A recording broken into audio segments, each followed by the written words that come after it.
அனைவருக்கும் வணக்கம். கணக்குள்ள போறதுக்கு முன்னாடி உங்களுக்கான கேள்வி இதோ. நெஞ்சை அள்ளும் சிலப்பதிகாரம் என்ற பாடலை பாடியவர் யார்? இதற்குண்டான விடை கணக்கினுடைய முடிவில் சொல்றேன். வாங்க கணக்குள்ள போலாம். இப்போ நம்ம பார்த்துட்டு இருக்கிறது நிகழ்தகவு வீடியோ நம்பர் 2. முதல் வீடியோ பார்க்காதவங்க பார்த்துட்டு வந்துருங்க. முதல் வீடியோவில் ஒரு நாணயத்தை வச்சு பார்த்துருப்போம். இப்போ நம்ம பார்க்க போகிறது 2 நாணயங்கள் சுண்டும் பொழுது பற்றி பார்க்க போகிறோம். ஸோ மறக்காமல் நம்ம சேனலை சப்ஸ்கிரைப் பண்ணிக்கோங்க. அப்போ தான் நம்ம போடுற வீடியோ உடனுக்குடனே வரும். வாங்க கணக்குள்ள போகலாம். 2 நாணயங்களை சுண்டும் பொழுது குறைந்தது ஒரு தலை கிடைக்க நிகழ்தகவு என்ன? கவனிங்க, 2 நாணயம் சுண்டும் பொழுது குறைந்தது ஒரு தலை கிடைக்கணும். அப்போ நாணயங்களுடைய பக்கங்களை பார்க்கக்கூடாது, நாணயத்துடைய கூறு வழி பார்க்கணும். அதாவது 2 நாணயங்கள் சுண்டும் பொழுது அது என்னென்ன விழும் அப்படின்ற பாசிபிள் தான் பார்க்கணும். என்னென்ன விழலாம்? ஹெட்டு தலை விழலாம், டெயில் பூ விழலாம், அல்லது ஒரு ஹெட்டு ஒரு டெயில் விழலாம், அல்லது டெய்லு ஹெட்டு விழலாம். ஸோ மொத்தம் கூறு வழி என்ன? 4.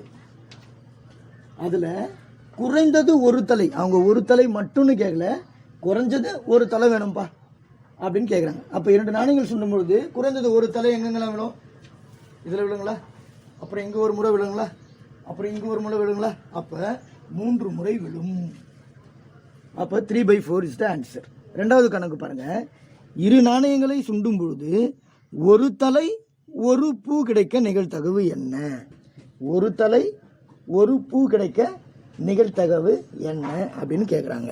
சரி வாங்க இப்போ பாருங்க, ஒரு தலை ஒரு பூ கிடைக்கிட்டா போதும். அப்போ ஒரு தலை ஒரு பூ எங்க இருக்கு? 2 நாணயங்கள் சுண்டும் பொழுது மொத்த கூறு வழி 4. ஸோ ஒரு தலை ஒரு பூ எங்க விழும்? எத்தனை முறை? ஒரு தலை ஒரு பூ இங்கே ஒரு விழுமா? ஒரு பூ ஒரு தலை இங்கேயும் விழுங்களா? அப்போ 2 முறை possible. Is equal to simplification பண்ண முடிஞ்சா நம்ம மேலும் சுருக்கலாம். சிம்பிளிஃபிகேஷன் பண்ணிக்கலாம். வாங்க, 1 2 2 4.